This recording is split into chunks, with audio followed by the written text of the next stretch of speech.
Good evening. Welcome to Economics 330, Global Trade and Political Economy. Today at McGarrett's College City, University of New York. Today is Tuesday, April 1st, 2025. And I assure you there will not be any April's Fool jokes today. It is business as usual, but I do hope that the class has had fun with all the April Fool's joke through the day. Now it's time to settle into the business of classwork. Um, a few housekeeping matters before I get into the formal lecture. Um, First, I now know that all students have access to the term paper, and hopefully you're beginning to work on it.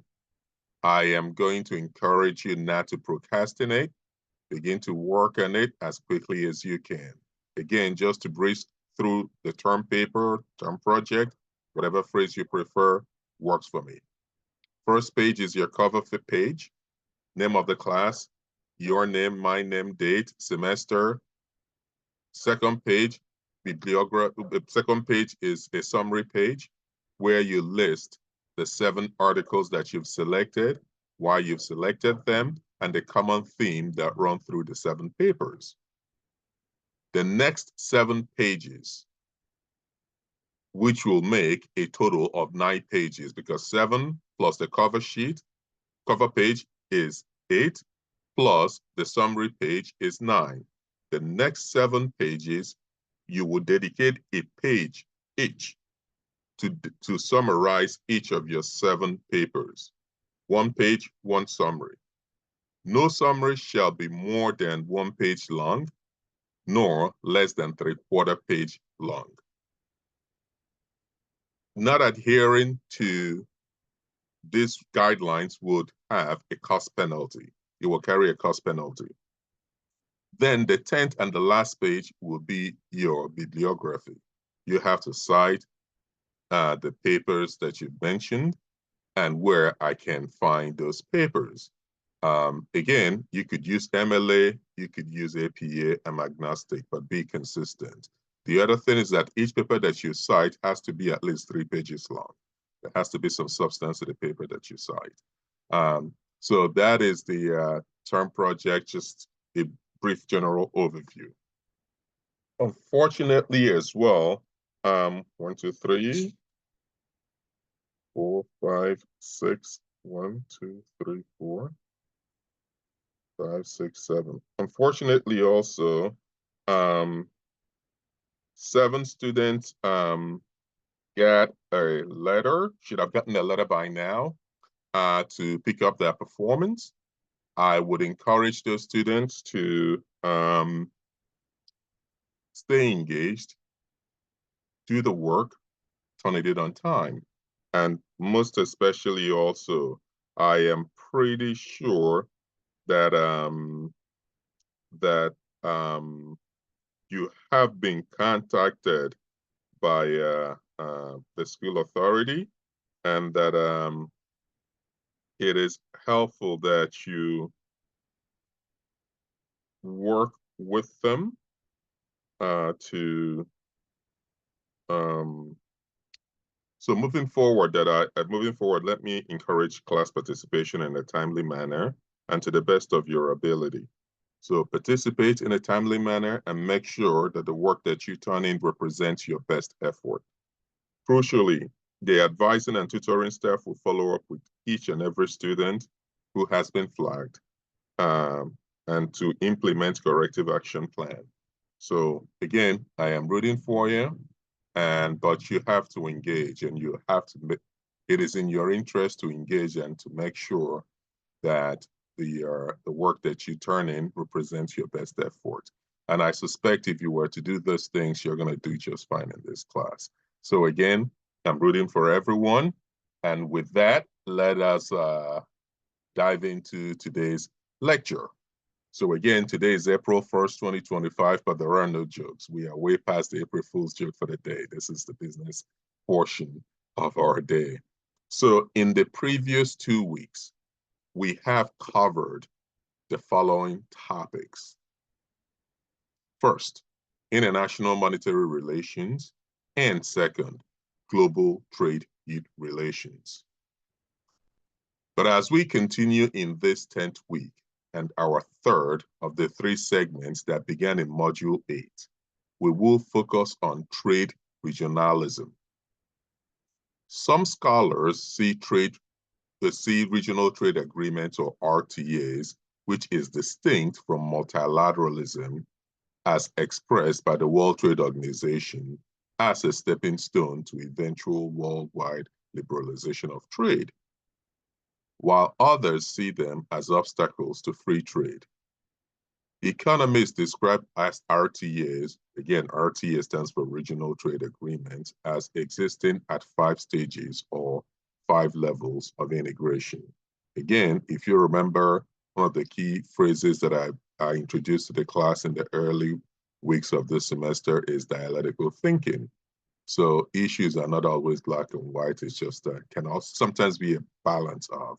So in this case, some economists consider trade regionalization as balkanizing what should be a multilateral trading system. Others see it as a building block towards achieving that multilateral goal. And these regional trade agreements exist at 5 stages or levels of integration. The first stage or level of integration is free trade area, where member states eliminate tariffs and other restrictions on substantially all trade with each other. But each member state can retain its own trade policies towards non-member states. Thus, a free trade area poses less of a threat to national sovereignty and is more acceptable to states with politically sensitive relationships. More than 90% of regional trade agreements today are free trade agreements, or FTAs. The United States-Mexico-Canada Agreement, or USMCA, is an important example of FTA, although, of course, tomorrow, depending on what's announced by the White House, the USMCA, which, by the way, was negotiated in during President Trump's first administration, may be torn to shreds, but we will see what the White House announces tomorrow. The second regional trade agreement is a customs union, or CU. A CU has the same characteristics as a free trade area, plus common external tariffs, or CET, towards outside states.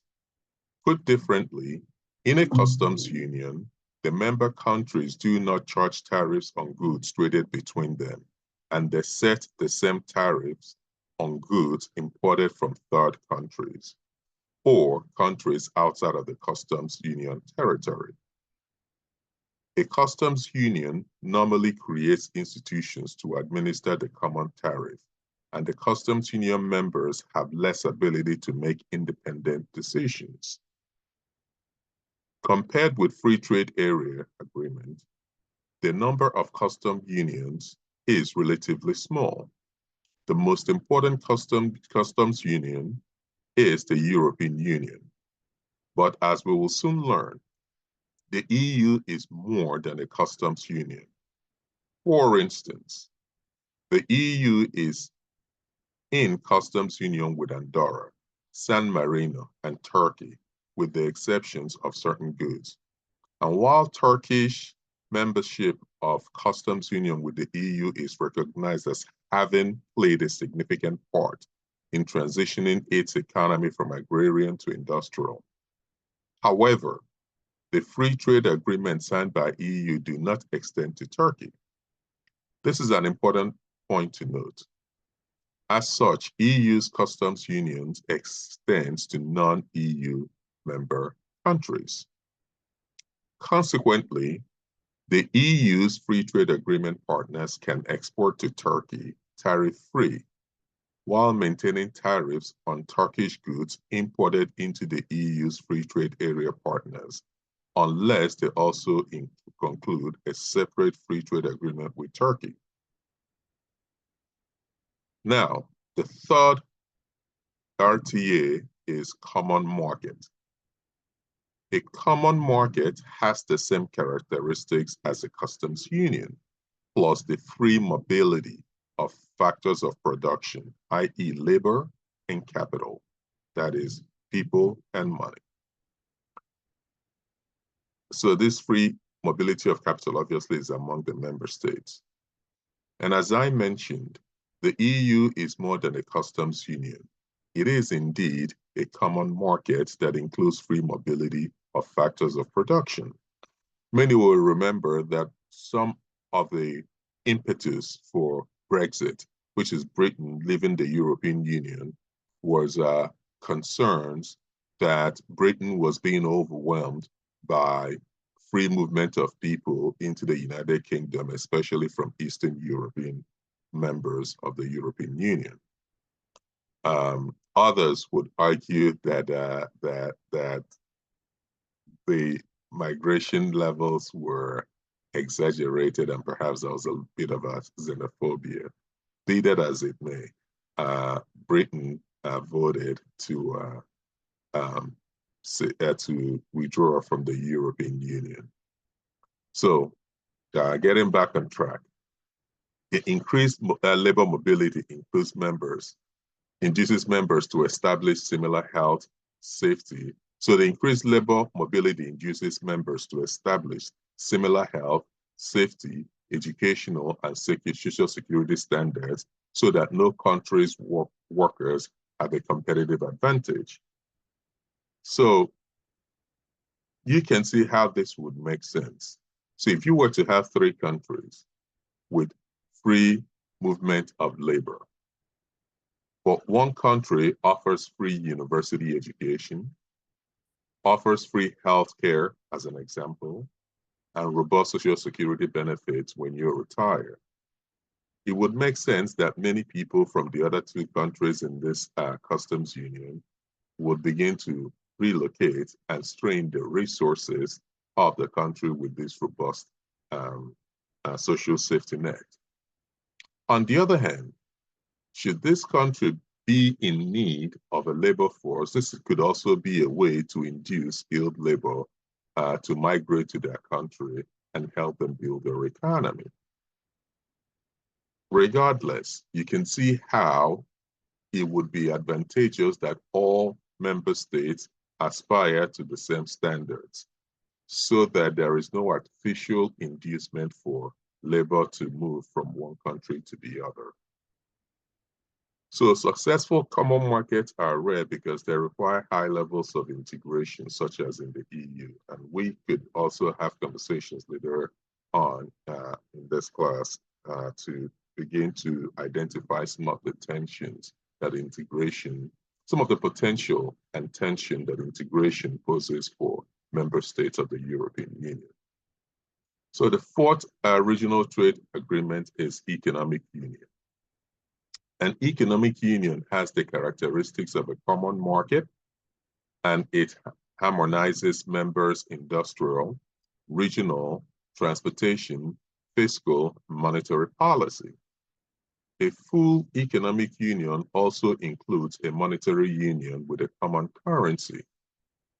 As discussed, 20 of the 27 EU member states are currently part of the Economic and Monetary Union, or EMU, with adoption of the euro as their common currency.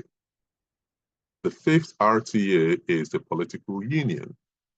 A political union has the characteristics of an economic union and also harmonizes members' foreign and defense policies. A fully developed political union is more like a federal political system than an agreement among sovereign states. It is important, I should point out, to note that these stages of integrations are models and do not fully reflect reality. The US-Mexico-Canada agreement, as an example, is at stage 1 as a free trade agreement, but its provisions also require more openness towards foreign investment identified with stage 3, or common market. But again, given the how much traditional trade agreements are in flux, we will see what is left of the USMCA by tomorrow.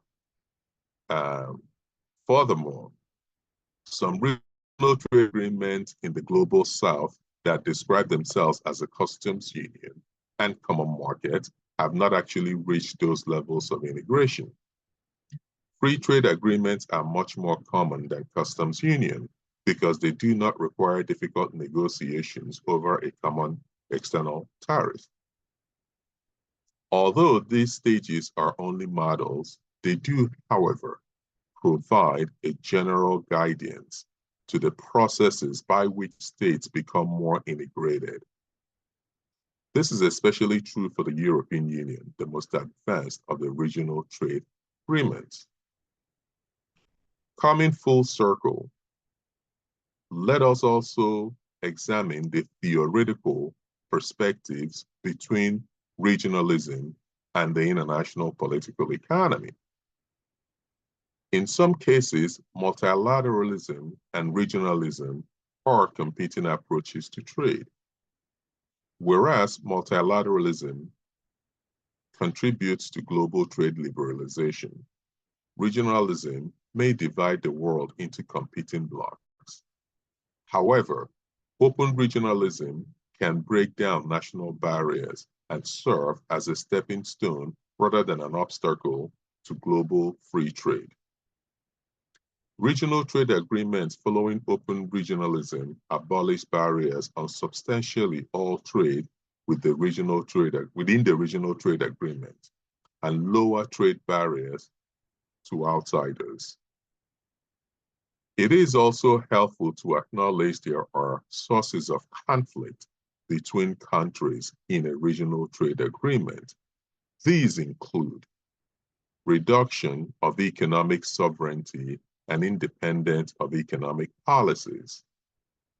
So, again, as I mentioned a short while ago, part of the impetus for the United Kingdom of Great Britain exiting the European Union was concerns that it lost sovereignty over its immigration policy and that the influx of labor was dislocating Brits from jobs. If you were to pan out a little bit more too, it is look at it more broadly and look and examine more contemporary events. The European Union, because of sanctions threatened by the United States, indeed, I think yesterday the Chinese state government announced that it is going into partnership with some European countries it's going into partnership with Japan and South Korea on a common retaliatory sanctions against the United States. This is a little bit sideways, but it shows the security dilemma that can come from bilateral trade agreements rather than a rules-based international system.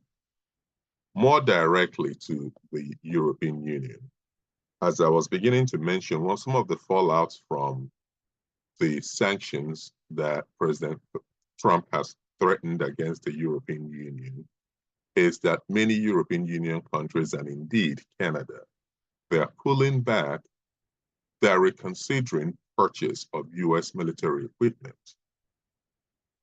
And they are raising capital to build up their military defenses as a reaction, for the most part, to Russia's invasion of Ukraine and to shore up their own defenses.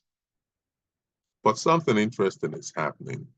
Rather than simply purchase mostly US weapons, as probably would have been the case, and as has been the case for the most part for the past 80 years or so, they are considering buying European-made weapons. But here is the tension.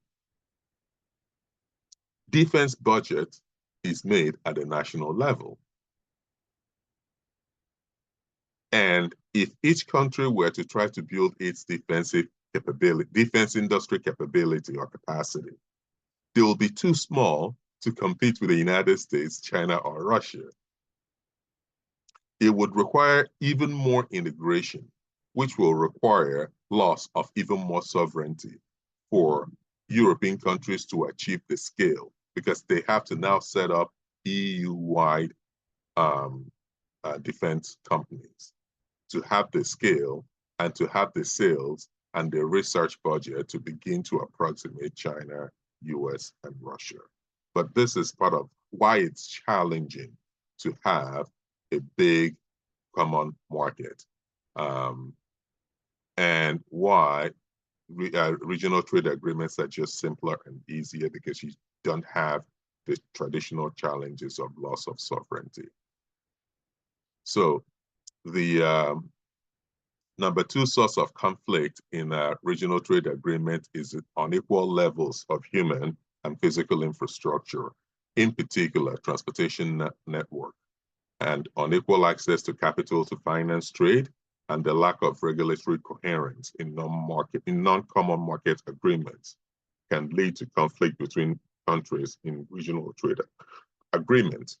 So obviously, for countries in a regional trade agreement to compete on equal footing, while they may have different comparative advantages, but for them to compete on equal footing, the cost structure cannot be that dissimilar. The cost structure to produce cannot be that dissimilar. And part of that cost structure is the efficiency of the transportation network. It is the cost of capital and the availability of trade finance. It is the assurance, and this can be influenced because of lack of confidence or an abundance of confidence in regulatory environment. So these are some of the challenges that can create tension in regional trade agreements.